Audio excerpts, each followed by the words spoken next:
मैया को सब पता है, इतनी जल्दी तेरा पेट भर ही ना सकता।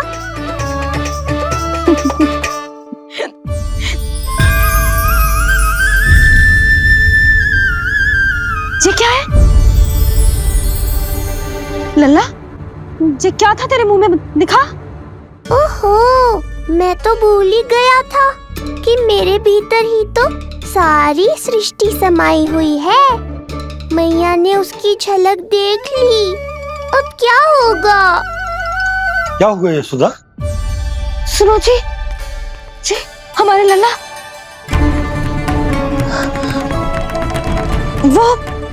वो इसके मुंह में। क्या?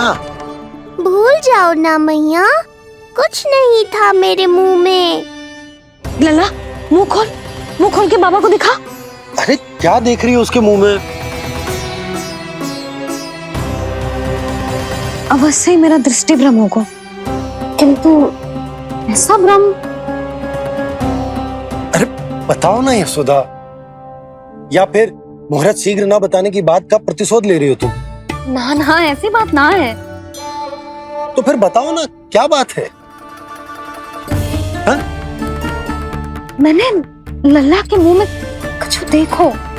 क्या देखो? अब फंस गया मैं। मैया बाबा को सब कुछ बता देंगी और राय का पहाड़ बन जाएगा। फिर कैसे संभालूंगा इन दोनों को? ऐसे लगो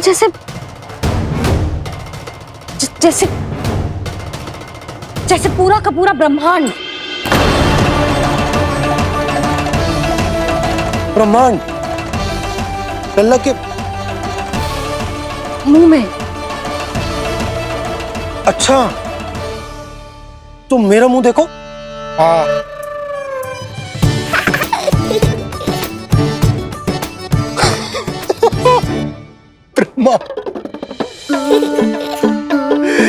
यशोदा, मुझे पता था आप मेरा उपहास उड़ाओगे। अरे नहीं, तुम देखो तो सही।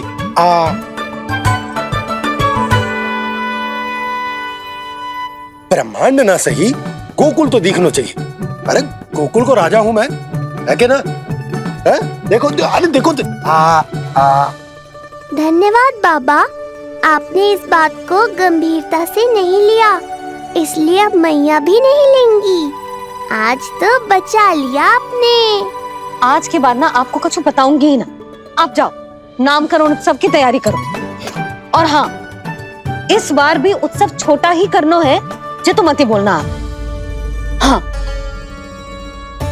अब इसे कैसे समझाऊं कि हम कोई भी उत्सव बड़ा ना कर सकते? व्यर्थ ही कंस की दृष्टि पड़ जाएगी हम पर।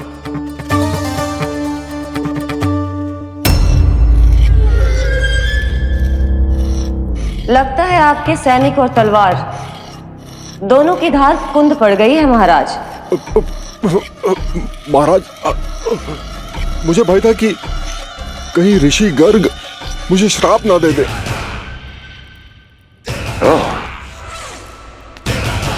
तो श्राप से भयभीत हो गए दुर्जन, किंतु कंस तो कोई श्राप नहीं देता, सीधा मृत्यु देता है। ऐसा न करे महाराज, दया करें, दया निदान। यदि मैं उनकी इच्छा के विरुद्ध भीतर जाने की कोशिश करता तो जितनी सूचना मुझे मिली है उतनी भी नहीं ला पाता। तब आपको कैसे पता चलता महाराज कि आपकी बहन और बहनोई मात्र अपनी वृद्ध संतानों के श्राद्ध के लिए वहां नहीं गए थे?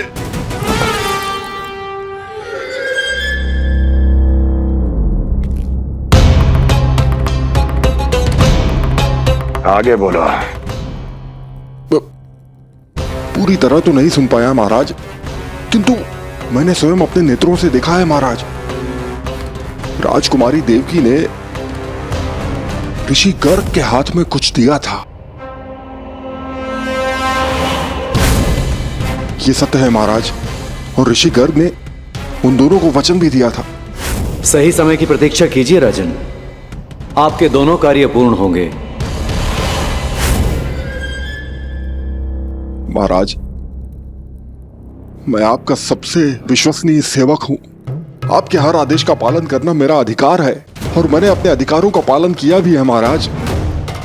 किंतु फिर भी यदि मेरी ओर से कोई भूल हुई हो, मुझे क्षमा करे दयानिधान, मुझे क्षमा करे। इसका अर्थ है कि उत्कच सही कह रहा था। वो दोनों अवश्य ही कोई ना कोई षड्यंत्र रच रहे हैं मेरे विरुद्ध। समय आ गया है, अब मुझे किसी ऐसे की खोज करनी होगी जो उतना ही शक्तिशाली हो जितनी की मेरी ये तलवार।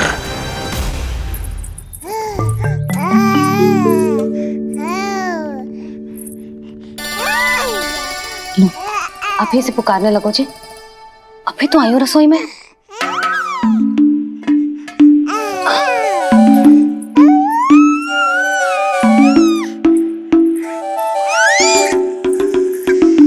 शीघ्र ही तुझे भी अपने बाबा का हाथ बटाना पड़ेगा, समझ रहे हो ना? बटाएगो ना हाथ? अभी जो 100 दिन का भी ना हो और जिस नन्हे से बालक को काम काज का भार सौंपने की बात करने लगे। काम का नाम सुनते ही मुख से स्वर ना निकल रहे तेरे। अभी तो बड़ा ऊ कर रहा था। बता, हाथ बटाएगो कि ना? अरे बता ना।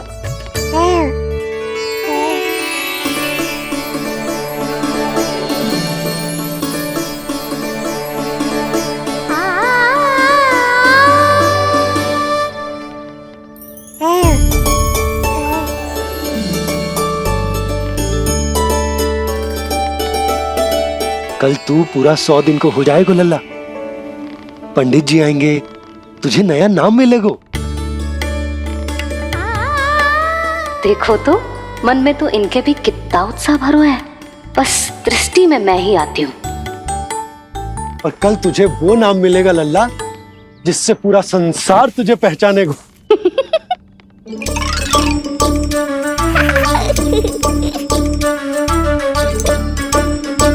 अब लल्ला, कितना कार्य शेष है और तूने मुझे बातों में लगा लियो। मुझे क्यों फंसा रहे हो बाबा? छुपाने की कोई आवश्यकता ना है। जितनी उत्साहित मैं हूँ उतने ही उत्साहित आप भी हो इसके नामकरण को लेके, पता है मुझे। लल्ला के नामकरण पे उसके बाबा उत्साहित ना होंगे? बिल्कुल होंगे, इसीलिए तो कह रही हूँ अपना उत्साह बांटो अपने लल्ला के साथ। मैं अभी आई। अच्छा, ऐसे तो तुम लल्ला को छोड़ के कहीं ना जाती। अभी कहाँ चली? रोहिणी जिज्जी के पास, और कहाँ? लल्ला और उसके दाव के नामकरण की तैयारी करनी है कि ना? कितने लोगों को आमंत्रित करना है, कितने प्रकार की मिठाइयां बनानी है, ढोल वाले को कितने बजे का समय देना है, ये सब सुनिश्चित करना है ना, ताकि ये उत्सव गोकुल का सबसे बड़ा उत्सव हो। अरे सूची देनी है जिज्जी को।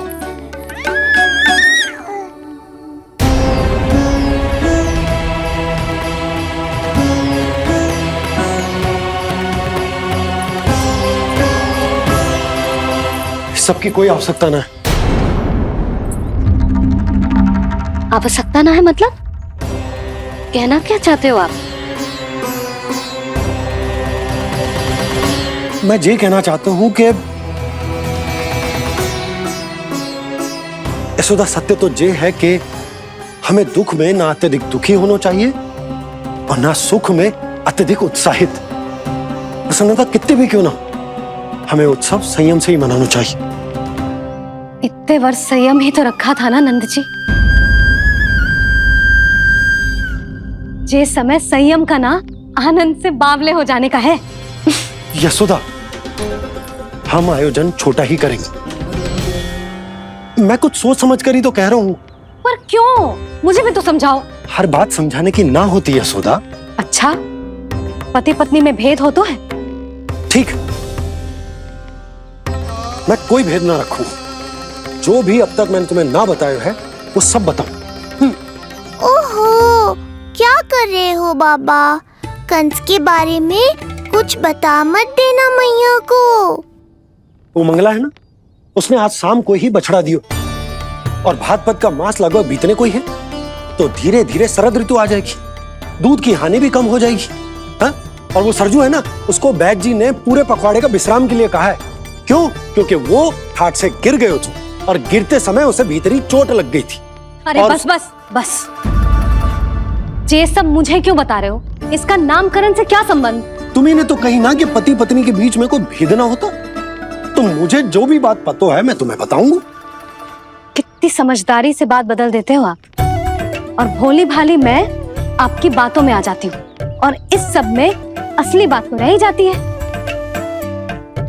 किंतु आज बात मेरे लल्ला की है। उत्सव तो विशाल ही होगा, और इस बारे में कछु और ना सुनूंगी मैं। आप लल्ला का ध्यान रखो, मैं जा रही हूँ रोहिणी जीजी के पास। यशोदा,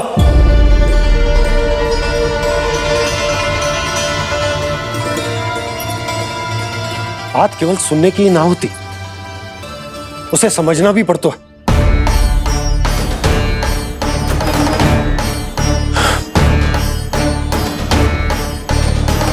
विश्वास है ना मुझ पर? मैं कुछ सोच समझकर ही कर रहा हूँ ना। उत्सव तो छोटा ही होगा।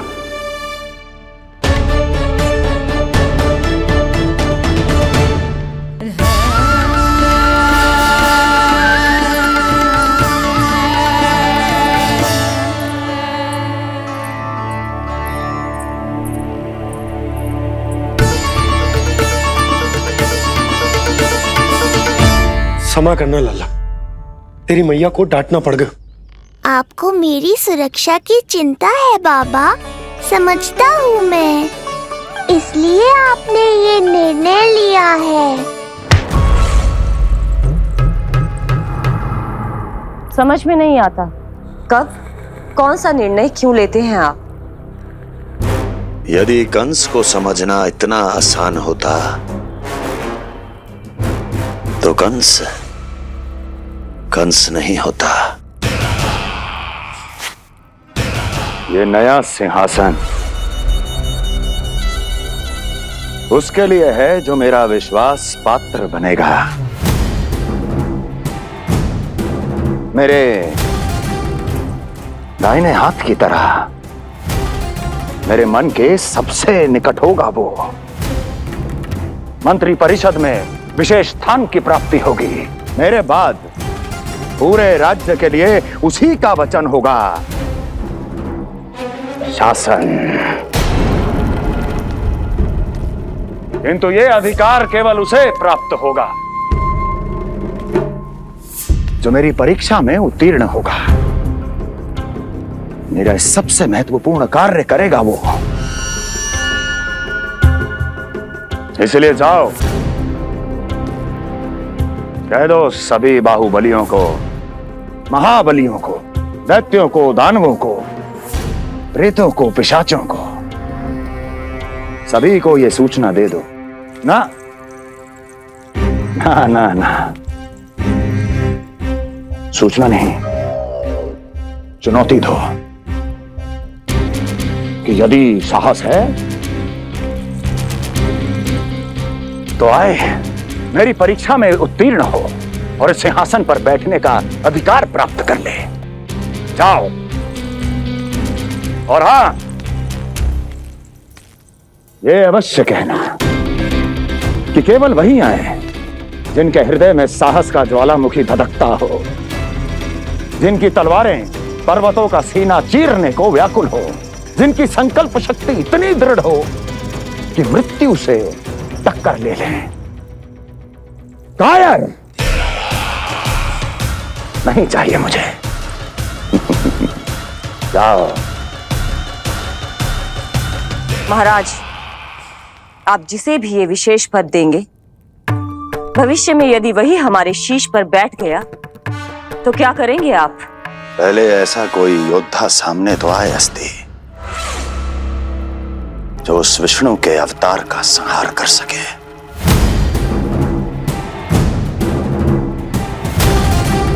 और जहां तक प्रश्न है हमारे शीश पर बैठने का, तो स्मरण रखो अस्ति, कंस को अच्छी तरह आता है ऐसे तो साहसियों को बीच दरबार में खड़ा करके अपनी उंगलियों के संकेत पर नृत्य करवाना। ता दीर्घ ता। और अपना कार्य सिद्ध होने के बाद उनके तन से उनके शीश को उतारना कंस को भली भांति आता है।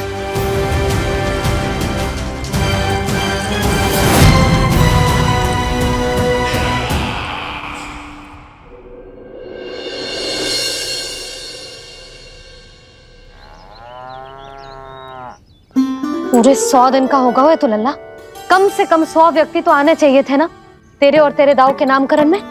हाँ, अब तुम मुस्कुरा क्या रहो है? तू ही बता, जे भवन देख के लग रहा है कि यहाँ कोई उत्सव है? बिना अतिथियों के कैसा उत्सव और कैसा आनंद, तू ही बता। पर मैं करूं भी तो क्या? पता है लल्ला, मुझे तो लग रहा है तेरे बाबा ना कंजूस होगा है। नहीं तो भला और क्या समस्या हो सकती है उन्हें बड़े आयोजन से? अरे गोकुल के राजा का लल्ला है तू, राजकुमार। यदि तेरा आयोजन बड़ा ना होगो तो भला किसका होगो?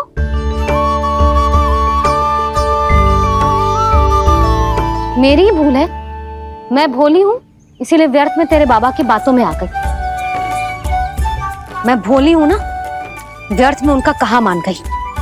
किंतु अब ना मैं कोई मांग रखूंगी, ना मैं उनसे बात करूंगी। और कहे देती हूँ लल्ला, सावधान जो इस बार तू बीच में आया तो। हाँ नहीं तो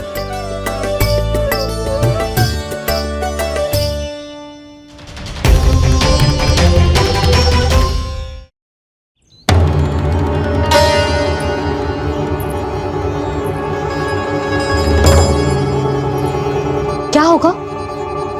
हाँ, सब ठीक तो है ना? आप इतनी चिंता में क्यों हो जी? कुछ बुरी सूचना तो ना मिली? अब जे मत ही कहना कि जे भी मुझसे छुपाना पड़ेगा। जो भी है मुझे बताओ। पंडित सदानंद जी महाराज वो नामकरण के लिए ना आ सकी। उनकी बिटिया के पांव भारी, उसे लिवाने वो समझाने गए। ये तो शुभ समाचार है।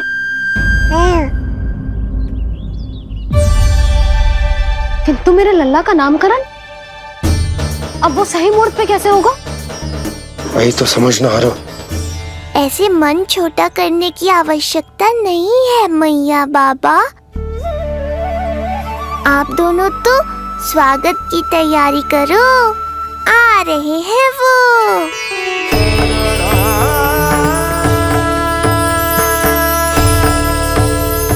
लो, आ गए वो जिनकी मुझे प्रतीक्षा थी। आप दोनों व्यर्थ ही चिंता कर रहे थे।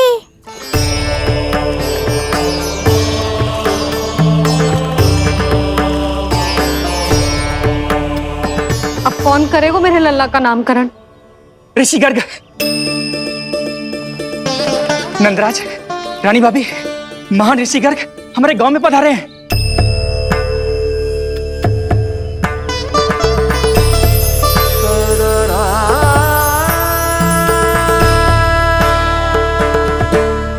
ऋषि गर्ग गोकुल में? हाँ नंदराज, और क्या रहते हैं, उन्हें यादव राज वासुदेव जी ने भेजो है रानी जी के पास। अरे तो तुम लोग खड़े खड़े क्या देख रहे हो? जाओ उनके सत्कार की तैयारी करो। जी यशोदा, उनके स्वागत की तैयारी करो। सुनो जी, वो तो यादवों के कुलगुरु है ना, रोहिणी जीजी के यहाँ आए हैं, हमारे यहाँ आएंगे। आप देखती जाओ मैया, वो सीधे हमारे घर ही आएंगे।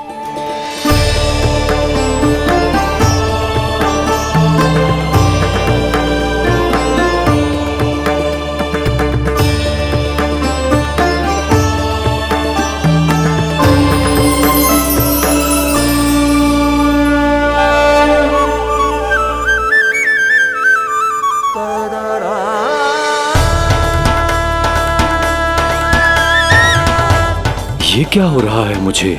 मैं उस भवन की ओर क्यों बढ़ा जा रहा हूँ? क्योंकि आपके यहाँ आने से ही मेरी मैया बाबा की चिंता समाप्त होगी ऋषिवर।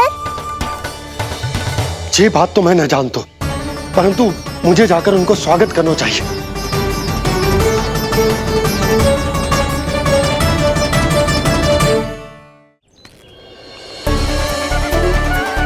गुरुदेव,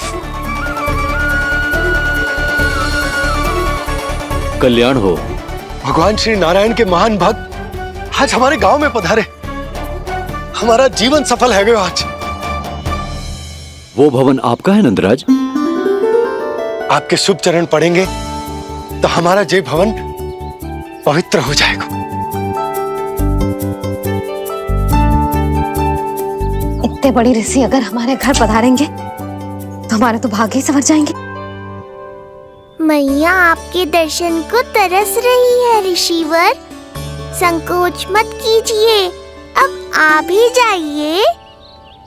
पधारिए गुरुदेव। न जाने क्यों मेरे पांव अपने आप ही आपकी भवन की तरफ जाने को व्याकुल है नंदराज। पधारिए गुरुदेव, आइए।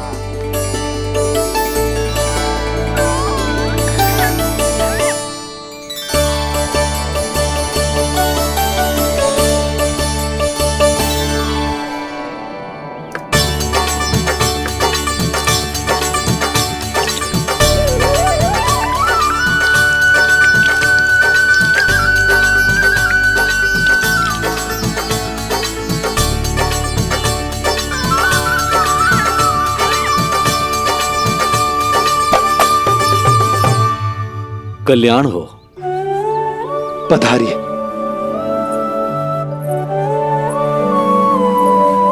आया तो था मैं रानी रोहिणी के भवन में, पर पता नहीं कैसे यहाँ खींचा चला आया। विराजिए गुरुदेव। महाराज, आप इसे भी रोहिणी जिज्जी का ही घर समझिए। मैं अब भी बुला कर लाती हूँ। महाराज, ये हमारा सौभाग्य है कि आपने यहाँ आना स्वीकार किया। कहिए, क्या सेवा करूं मैं आपकी? मुझे आपके भाई वासुदेव ने भेजा है नंदराज।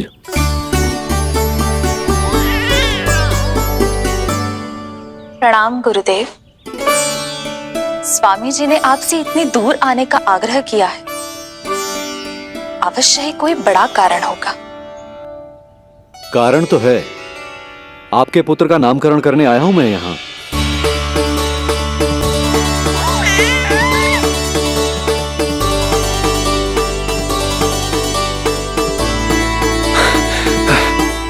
ऋषिवर, तब तो आप अत्यंत ही शुभ दिन पधारे।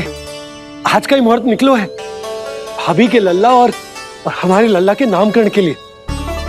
हम तो पंडित जी गांव से बाहर हैं, इसीलिए आप। अब तो आप यहाँ आ गए हो, आप हमारे भी लल्ला का नामकरण कर दो ना। पुत्री, ये क्या कह रही हो तुम?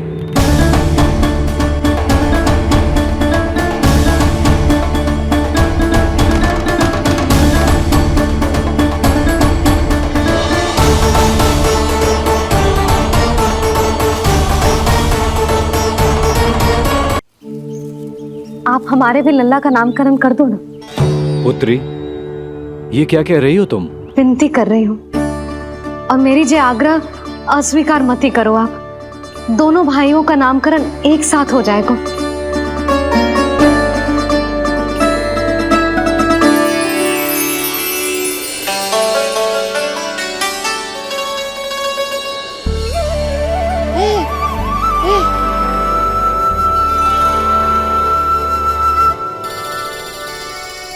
कितने प्यारे और निर्दोष बालक हैं।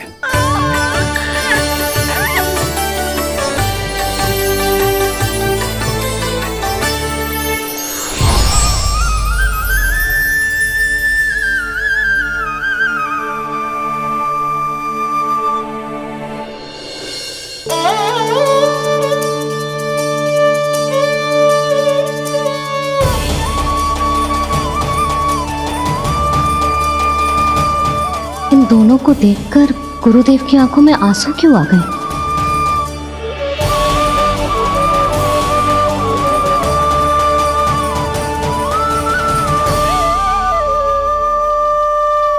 क्या कर रहे हैं ऋषिवर? संभालिए अपने आप को, नहीं तो मेरा रहस्य खुल जाएगा आज। अरे ऋषिवर, हाथ मत जोड़िए। इससे पहले कि गड़बड़ हो जाए, अपनी नमस्कार मुद्रा को आशीर्वाद मुद्रा में बदल दीजिए। बात को समझिए, मैंने ये अवतार मैया और लल्ला के अद्भुत संबंध का अनुभव करने के लिए लिया है, पर आपकी भावुकता के कारण यदि मैया को मेरा सत्य पता चल गया तो ये संबंध ही बदल जाएगा।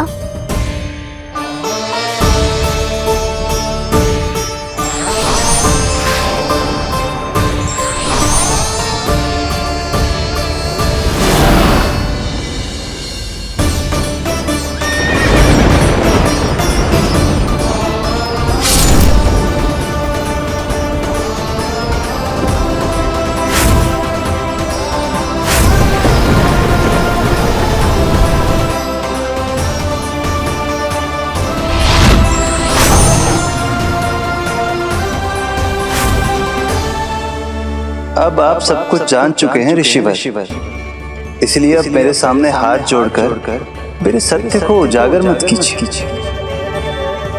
अपने शिष्य वसुदेव के पुत्र के रूप में मुझे आशीर्वाद दीजिए।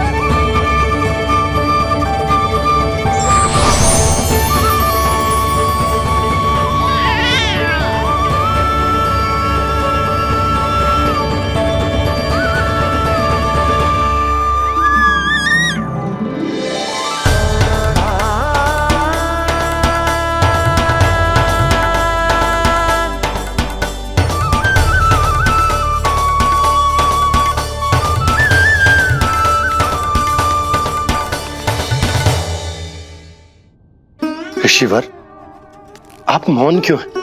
और आपकी आंखों में आंसू, सब कुछ ठीक है ना? अब तो आप हमारे लल्ला का नामकरण करोगे ना? इन दोनों का नामकरण करना मेरा सौभाग्य होगा पुत्री।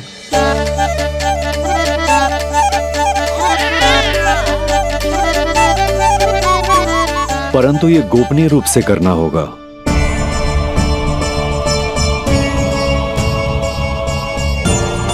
अवश्य ही स्वामी का आग्रह होगा, ताकि कंस की बुरी दृष्टि हमारे पुत्र पर ना पड़े। ये तो बहुत महान ऋषि हैं, इन्हें कंस के अत्याचारों के बारे में अवश्य पता होगा। अपनी संतान का नामकरण संस्कार करना एक मां के लिए उत्सव से कम नहीं होता है, पर यह छुपकर करना होगा। आप दोनों को स्वीकार तो है ना? जैसी आपकी आज्ञा गुरुदेव। स्वीकार है गुरुदेव। तो फिर कहाँ करना है हमें नामकरण का प्रबंध? गुरुदेव, मंदिर सही रहेगा? उससे पवित्र स्थान तो हो ही नहीं सकता है। ऋषिवर, आप तनिक विश्राम कीजिए, हम लोग प्रबंध करते हैं। मैं कुछ समय इन बालकों के साथ व्यतीत करना चाहूंगा। ये तो इनका सौभाग्य होगा। हमें आज्ञा दीजिए।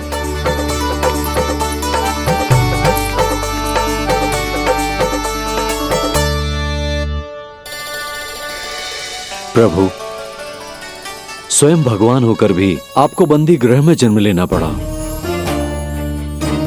अब अपनी मां को छोड़कर दूसरी मां के यहां पलना पड़ रहा है। जब से गोकुल आए हैं, छुप छुप कर रहना पड़ रहा है। इतनी नन्ही सी अवस्था में दुष्ट कंस के कितने ही आक्रमणों का सामना कर चुके हैं आप। और जिस उत्सव में सभी सप्तऋषियों और सभी देवी देवताओं को साक्षी बनकर आना चाहिए, उस नामकरण उत्सव को यहां एकांत में करना पड़ रहा है। क्यों प्रभु, इतने कष्टों को सहकर ये अवतार क्यों लिया है आपने? दुष्टों का नाश करने के लिए धर्म की स्थापना करने के लिए और सबसे अधिक मैया की ममता का अनुभव करने के लिए। पर इसके लिए इतने कष्ट? मानव जीवन लिया है तो कष्ट तो उठाने ही पड़ेंगे ऋषिवर। मानव जीवन की आंच जला रही है, फिर भी आप मुस्कुरा रहे हैं प्रभु। ये कैसा अनोखा अवतार है। आंच में जलकर भी यदि मैं नहीं मुस्कुराऊंगा तो अपने भक्तों को क्या शिक्षा दूंगा मैं? आज एक कंस का प्रकोप है, भविष्य में सहस्रों कंस होंगे और आने वाले युगों में होंगे अनगिनत कंस। उस समय मेरे भक्तों को पता होना चाहिए कि अपने कष्टों को कैसे सहना है और धर्म के पथ पर अडिग कैसे रहना है।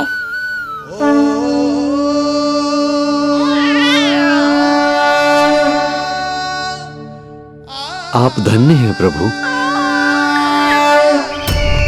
देखा अस्ति, जब सिंह दहाड़ता है तो वन के सभी जीव जंतु इकट्ठे हो ही जाते हैं। वो सब जो मेरा विश्वास पात्र होने का अधिकार और ये सिंहासन पाना चाहते हैं, सामने आए। बुद्धि के बिना बल अपंग होता है महाराज, और मेरे पास बुद्धि और बल दोनों हैं। आप केवल आदेश दीजिए किसका संहार करना है।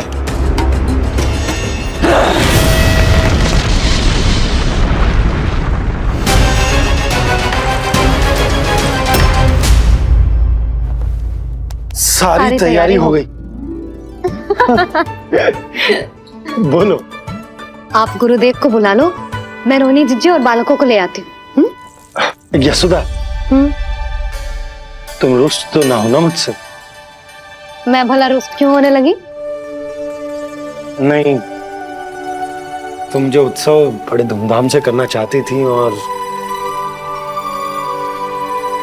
बहुत प्रसन्न हूँ मैं कि हमारे लल्ला का नामकरण स्वयं ऋषि गर्ग पूरे विधि विधान से कर रहे हैं। मैं समझ गई, उत्सव बड़ा हो या ना हो, प्रसन्नता बड़ी होनी चाहिए। अरे मैं तो इतनी उत्साहित हूँ कि दोनों भाइयों का नामकरण आज के शुभ मुहूर्त पे हो रहे हैं। तो इससे पहले जो बीत जाए, जाओ। आप भी बुला लो।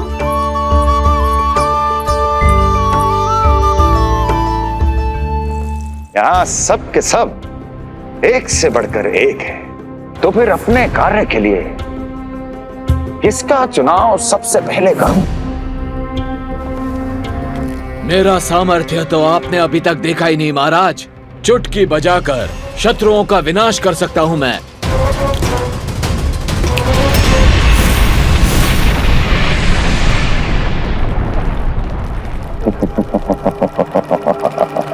वाह! किंतु आपने तो बताया ही नहीं कि करना क्या है। वध करना है, एक नवजात बालक का वध। उसे साधारण बालक मत समझना। गोकुल में नंद के घर पल रहा वो बालक विष्णु का अवतार है।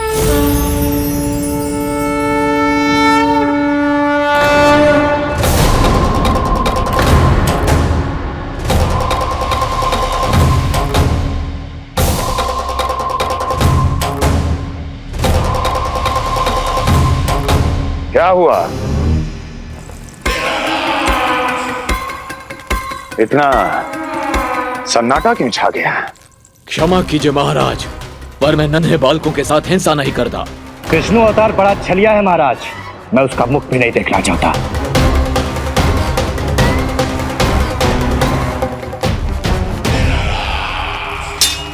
जाने दो इन्हें। वैसे भी इस सिंहासन के लिए मुझे कायरों की कोई आवश्यकता नहीं। जाने दो।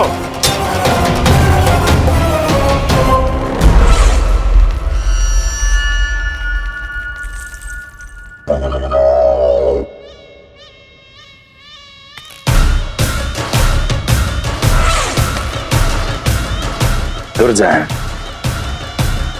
क्या कहा था मैंने कहा था केवल वही आए जिनके हृदय में साहस का ज्वालामुखी धधकता हो, जिनकी तलवारें पर्वतों का सीना चीरने के लिए व्याकुल हो, जिनकी संकल्प शक्ति इतनी दृढ़ हो कि वो मृत्यु से टक्कर ले जाए। वही होगा इस सिंहासन का असली अधिकारी। महाराज,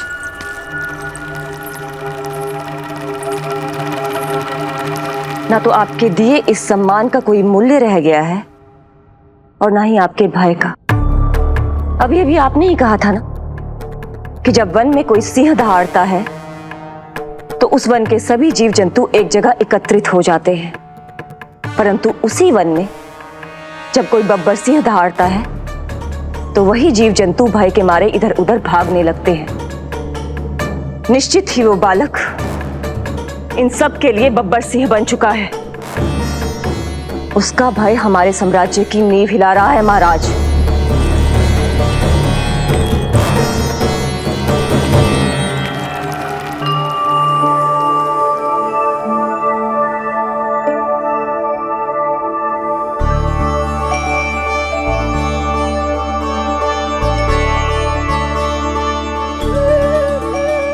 हे नारायण, मेरा मार्गदर्शन कीजिए।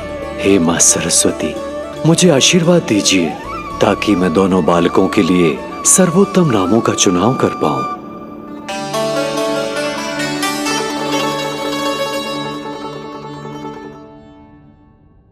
आपके पुत्र को बड़े भाई के कर्तव्य का निर्वाह करना है और इस दायित्व को प्रभु श्री राम से अच्छा किसने निभाया है? जैसा अटूट संबंध उनका अपने भाइयों के साथ था, मैं श्री नारायण से प्रार्थना करता हूं कि वैसा ही प्रेमपूर्ण संबंध इसका भी अपने छोटे भाई के साथ हो।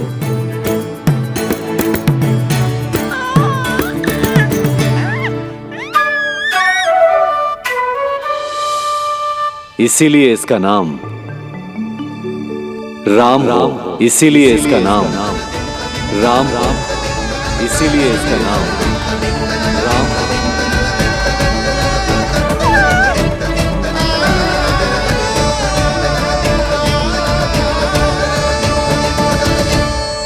बड़े भाई में आदर्श, न्याय, संकल्प बल के साथ साथ शारीरिक बल भी होना चाहिए। मैं देख पा रहा हूं ये बालक इन सब बलों के लिए जाना जाएगा। इसलिए जो नाम इसके व्यक्तित्व के लिए सबसे उचित है वो है बलराम। बलराम, बलराम।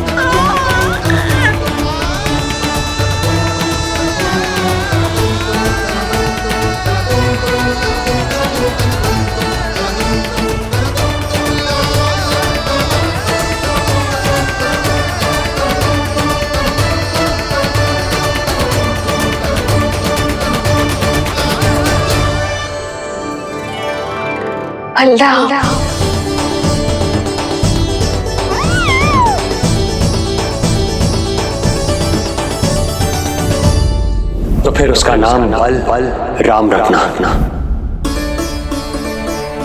कैसा अद्भुत संयोग है रिसीवर।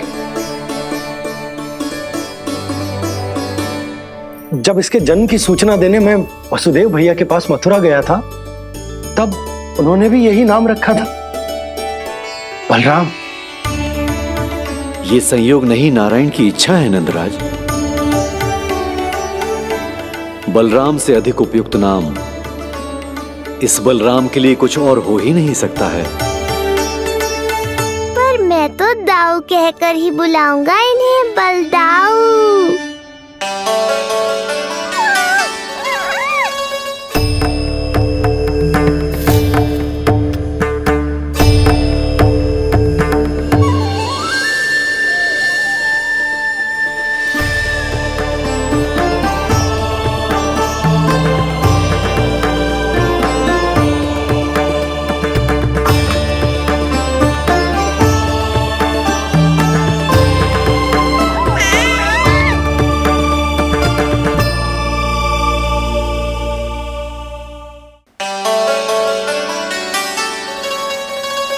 सुना पुत्र, आज से तुम्हारा नाम होगा बलराम।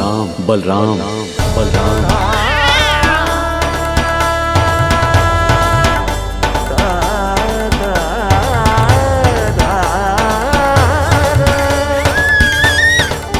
गुरुदेव, कितना अद्भुत नाम दिया है आपने इसे। अब मेरे लल्ला को भी ऐसा ही कोई उत्तम सा नाम दे दो।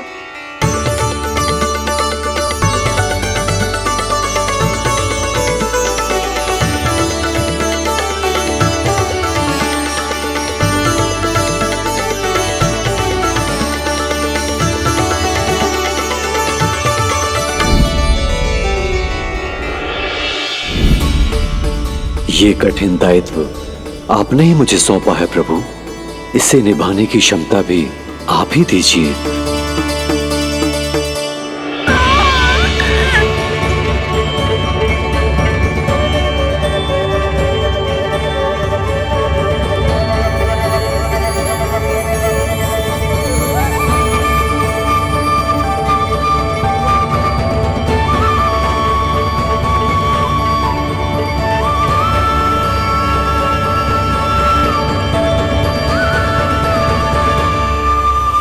कृष्ण कृष्ण कृष्ण कृष्ण कृष्ण कृष्ण कृष्ण कृष्ण।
कृष्ण कोई साधारण शब्द नहीं है,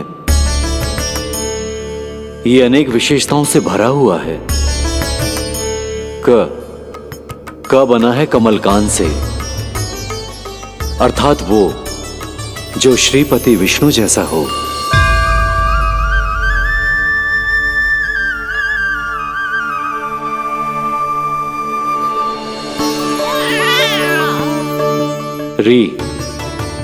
री की उत्पत्ति हुई है श्री राम से, अर्थात वो जो सबके हृदय में बस जाए। ऐश्वर्य के स्वामी विष्णु के लिए, अर्थात वो जो समृद्धि लेकर आए।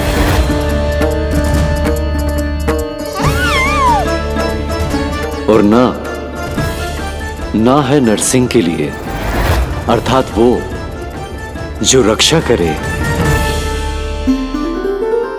और अंत में आकार की मात्रा सूचक है अग्निदेव का, अर्थात वो जो स्वयं तप कर सबको पवित्र कर दे।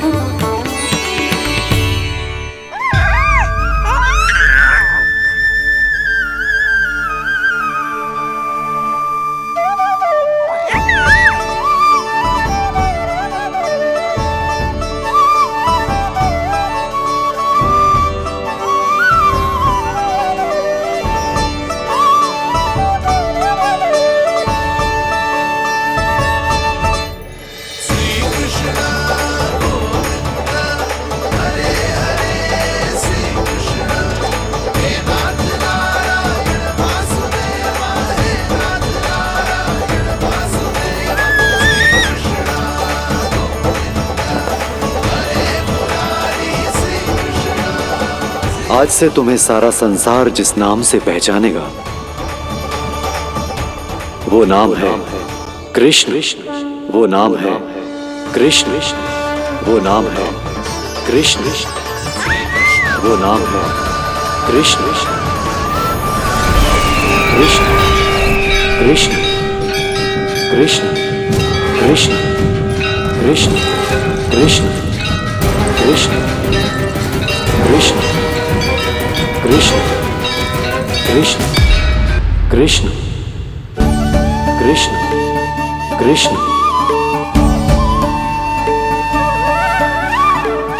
यशोमती मैया के नंद लाला,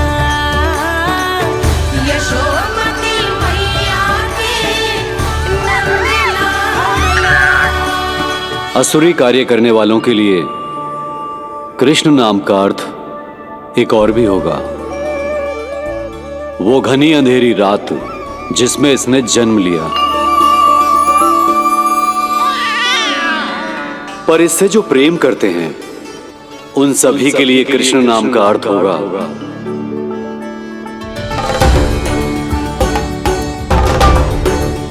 अतुलनीय सुंदरता और अथाह प्रेम।